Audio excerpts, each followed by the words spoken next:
The wind swept across an open field. Hundreds of new cadets stood in formation, faces tight with fear, eyes wide with nerves. Among them stood Eren, Mikasa, Armin, and dozens of strangers, all gathered for the same reason, to fight back. Then came Keith Shoddies, the instructor. Stern, intense, loud. He stormed through the ranks like a drill sergeant from hell, barking questions, digging into everyone's background, not to get to know them, but to break them. His job was to find out who had the will to fight and who would crumble. Then came a moment no one expected. One girl, Sasha Blouse, wild-eyed and clueless, was eating a freshly steamed potato. Right there during roll call. Keith was stunned. Everyone was stunned. He asked her what she was doing. She answered honestly, "It was just sitting there, sir.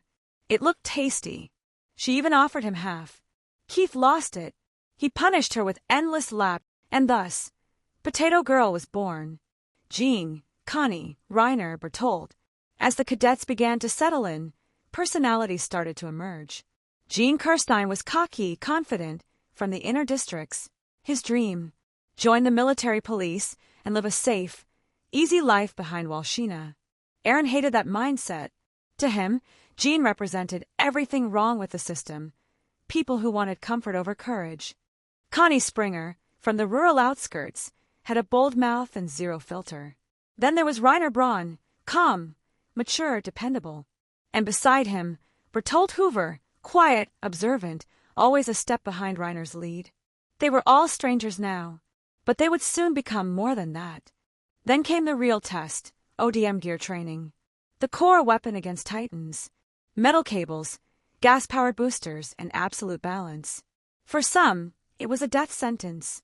Eren jumped and failed. Again and again, he couldn't balance. He flipped.